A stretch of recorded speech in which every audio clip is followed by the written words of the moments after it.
Si Judas devait pitcher ton livre, qu'est-ce qu'il dirait?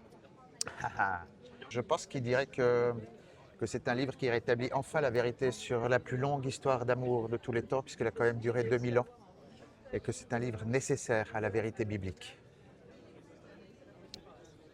Ah, ah. Ton livre d'imaginaire préféré? Mon livre d'imaginaire préféré, je crois que c'est à peu près tout Terry Pratchett. Je sais pas, on va voir si on en trouve.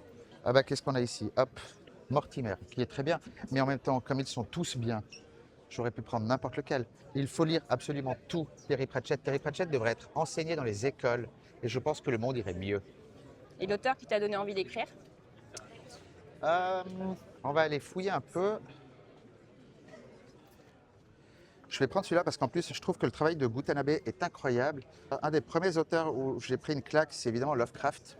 Mais Gutanabe ressort des adaptations de ses nouvelles, de ses romans, en format manga à l'encre de Chine. Et c'est absolument incroyable. Je vous le recommande vivement. Tu peux nous montrer des couvertures que tu trouves sympas? Comme ça au hasard, là? Ouais. Allez. J'aime toujours beaucoup les couvertures des Métal Hurlants, parce qu'il y a un côté un peu rétro-punk qui me plaît. Je suis un peu nostalgique de cette période que j'ai jamais connue. Mais je trouve que les choses comme ça, je trouve ça absolument, absolument génial. Ou ça c'est brillant. Voilà. Allons jeter un coup d'œil du côté des livres.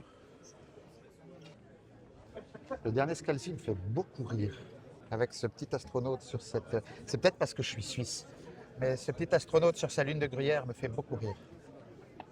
Ah bah voilà. Ben voilà. Le Lovecraft. Je connaissais pas cette édition.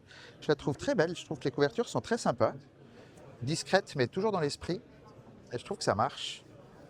Le livre que tu conseillerais à quelqu'un qui ne lit pas d'imaginaire? Je vais être un peu redondant, mais je vais évidemment citer Pratchett. Et pour rentrer dans l'univers de Pratchett, moi je conseille toujours le grand livre des gnomes. Je trouve que c'est un des trucs les plus brillants qu'il a écrit. Bien que tout soit brillant, je suis pas objectif. Un livre ou un auteur que tu as redécouvert aux Utopes? J'ai découvert les deux livres de Andreas Erschbach, ouais, qui parle aussi de Jésus. Donc du coup, on était à une table ronde ensemble.